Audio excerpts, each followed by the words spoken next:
Howdy folks, and welcome back to The Division with the mighty Jingles. I figure I'm going to do a couple of videos today. There's a couple of things that I want to talk about. New update for Master of Orion should be due out and live as of today. The monthly update's continuing as Wargaming promised. Also wanted to take another look at The Division, and I can confirm, probably, at least I hope, that on Saturday I'll be showing you the new premium British ship in World of Warships, and it's pretty much an open secret by now that it is the British Town-class destroyer HMS Campbelltown that took part in Operation Chariot, the raid on the docks at Saint-Nazaire in World War II. So hopefully that will be coming up tomorrow. For now, let's have a look at the Division. So, where we left off last time, I just rescued Dr. Jessica Campbell from being held hostage in Madison Square Garden. Rescuing her allowed me to unlock the medical wing in my base of operations at the post office in Pennsylvania Plaza in Midtown Manhattan. There were a couple of comments made in the previous video that, well, this is just like upgrading your garrison in World of Warcraft. Well, there are similarities, but in reality it's completely different. The Warlords of Draenor expansion for World of Warcraft introduced the concept of the garrison, which was essentially just an expanded and upgraded version of the farm that you had to maintain in the previous expansion, Mists of Pandaria.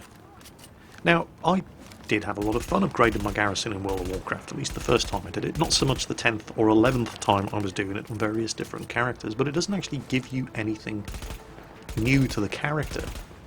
Well, okay, it does. If you unlock the stable building, for example, eventually you'll be able to gather new mounts. You'll be able to do certain things on horseback in outdoor zones when you're wandering around Draenor.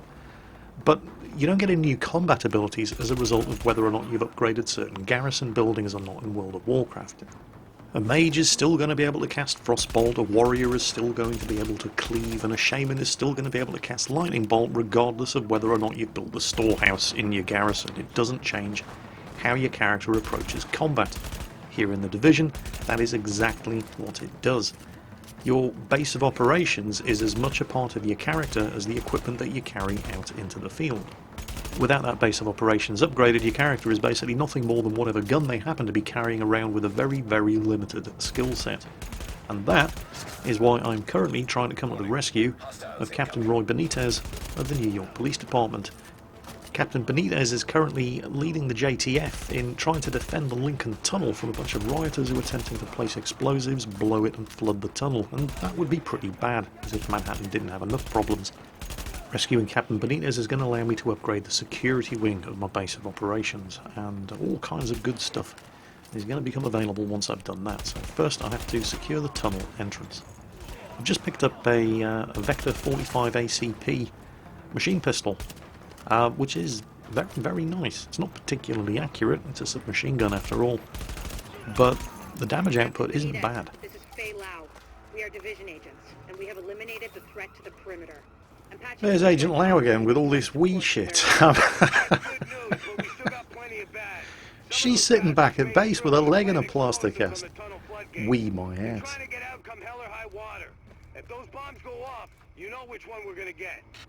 So, got to stop some bombs from going off, and there are the bombers. Shoot them in the back. Fair fights are for suckers. Oh boy, that one's going to come back and bite me in the arse. Well, anyway, we're going to cut a very, very long story short. Captain Benitez sends a technician down to disarm the bombs, and while the technician's working, you basically have to hold off wave upon wave upon wave of increasingly powerful bad guys. With that completed, you head inside in order to speak to Captain Benitez just as the rioters launch a last gasp effort to overrun the JTF position, and surprise surprise, you have to fight increasingly strong waves of bad guys in order to take out the rioters' leader. And with that complete, Captain Benitez is free to open up the security wing in your base of operations. Hurrah! And about time too. I thank you, my guys thank you, and the people of New York fucking thank you. I'm on my way back to the base with an escort. Let's talk when you get there. I really like Captain Benitez. He's your stereotypical no bullshit NYPD captain. Anyway, let's go and see him back at base. See you back here. Come on over. Captain Benitez even found some fresh coffee. I just happened to walk by what's left of Kerman's. So what we're responsible for is Midtown to Lower Manhattan, mainly because nobody can get off of this island right now, including us. And the biggest problem we have is manpower, or lack thereof. Right now we got criminal elements occupying and controlling most of these neighborhoods. Rikers, cleaners, street gangs. Yeah, I don't have enough people to secure a block, much less maintain order and safety, so... Basically, these assholes are running around taking whatever they want and killing whoever they want because we got nobody to stop them. Which means we get the task of cleaning up these neighborhoods, so we can at least get food and medical aid to the residents. I don't know. I mean, an area this size, this many bad guys, I don't think you people can handle it alone. I mean, no offense. I just don't like the idea of throwing you to the wolves. Captain, we are the wolves. Right, well... Then maybe you can convince the division to send more of your guys. For the time being, what you see is what you get. I can't believe I'm begging the feds to take over my city. Any intel we receive, you'll be the first to know. Good luck. You'll need it. Agent Lau pulling all that wee shit again. I didn't see her in the Lincoln Tunnel when I was busy swatting bullets away with my backside. Anyway, security wing operational. Next, the tech wing. Paul Rhodes is the guy that we need to get the tech wing up and running. He's currently in the New York subway underground system. The maintenance areas of the underground system have been turned into a mass burial ground. It's known as the subway morgue, and Paul Rhodes is down there in the maintenance area trying to get the power generators back up and running.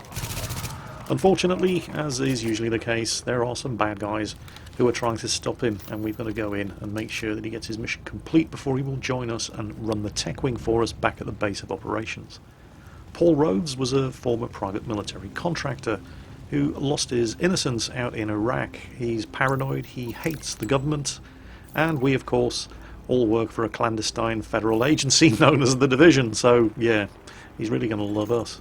This project was intended as an extension of the subway system. They didn't get to finish it before the dollar flu hit. Then again, construction in New York always runs on its own schedule. Online. Whoever just turned on the lights, you're either JTF or you're really fucking lost. Either way, thanks. This is Faye Lau patching in. We have help on the way, Rhodes. Whoever's down here, head for the secondary relay room. And when you see the dead bodies, get your masks on quick. Otherwise, you're dead. Good advice if ever I heard it. I think I'll just keep my mask on all the time anyway, just to be on the safe side. Now leaving the contaminated area. Ooh, bad guys. Shoot in the head. Rah. Oh crap, grenade! No, move! Yeah, these guys are the cleaners. They, oh, bollocks. What? Jingles, seriously? You dive out of the way of the grenade. It's an incendiary grenade, and then you... what can I say? I'm old and crap. Anyway, these guys are the cleaners. They're one of the earlier bunches of enemies that you're going to run across in the Division. They're basically mostly members of the New York Sanitation Department who have decided that the only way to beat the infection is to burn it out. So anybody manifesting any kind of symptoms of the smallpox virus infection basically gets incinerated with flamethrowers. They're led by a guy called Joe Ferro, and he's one of the bosses in one of the... well, I hesitate to use the word dungeon, but that's basically exactly what it is. He's one of the bosses that you're going to face later on in the game. I like the whole concept of the cleaners. There are various different groups of bad guys in the game. You've got the Riker Island prison mobs, you've got the Last Man Battalion private military company, and various different looters and rioters, but the cleaners are... they don't see themselves as the bad guys. Ah, shit. This job's gonna take more hands than I've got. You think you can follow directions? Because I'm gonna need your help. Whatever assistance you need, we can handle it. Good. Because I need some relay boxes swapped out. The cleaners are ruthless and they're indiscriminate, but they don't think that they're doing anything wrong. They believe that there are hard choices that have to be made, and in order to stop the spread of the infection, they basically have to torch anybody who might be showing symptoms of the disease. But just to give you an example of how far they're prepared to go, there is a mission where the cleaners are basically trying to incinerate everybody in the Hudson Yard refugee camp. They don't care whether you might not be infected, they care that you might be infected. And Yeah, they're a nasty bunch. Made even more so by the fact that they don't actually believe that they're in the wrong. Hey there. Hang on a sec.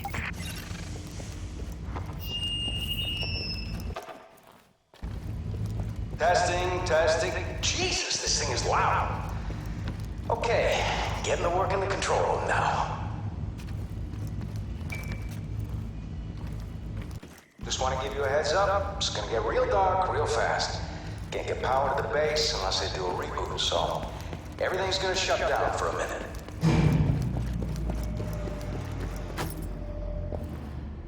Oh, fuck me. They went top of the line with the generators.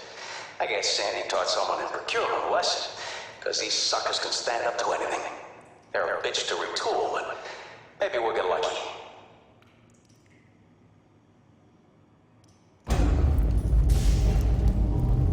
What do you know? It's alive. Oh, crap. Clean it.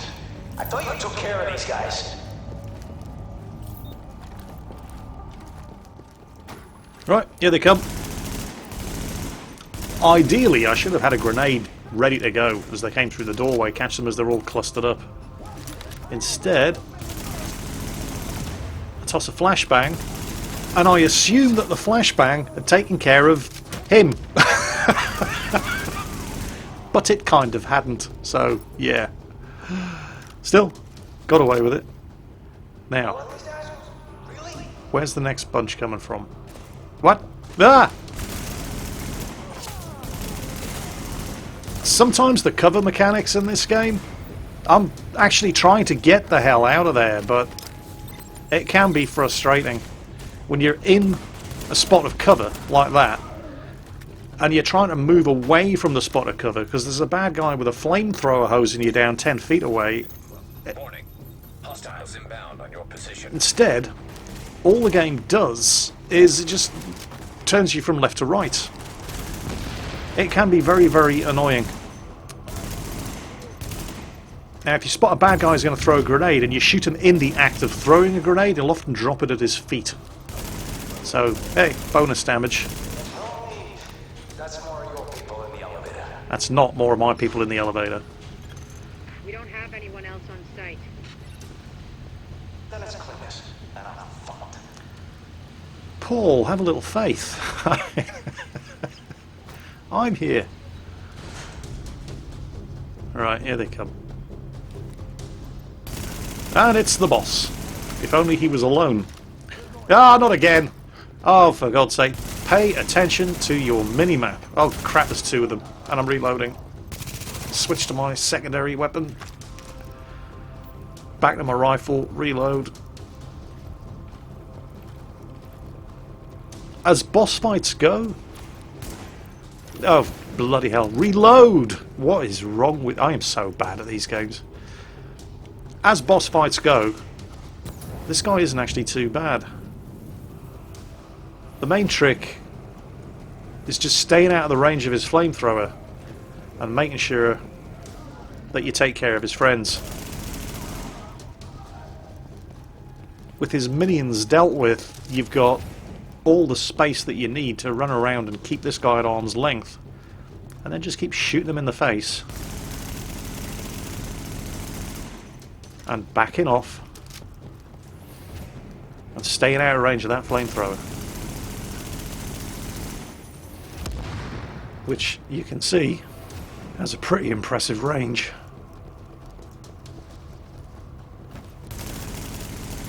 The only real issue here is I'm about to run out of ammunition.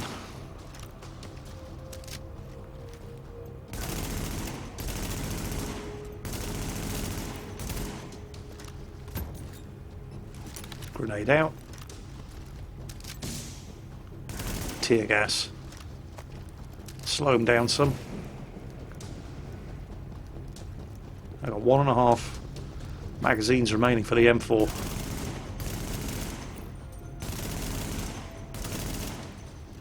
That's it. 11 shots left. Out of ammo. I have plenty of ammunition for the SMG. And, come on, Got him. Fucking thing. Jesus. Alright, it's a wrap. System's clean, board is green, and we got enough juice to light this place up like Vegas. Wanna lock everything down, so no one can come in behind us and fuck this up. You can't help me with that, so might as well get your ass topside. I'll follow you when I'm done. And that's all she wrote. Alright. Paul Rhodes, done. Tech wing, about to go operational.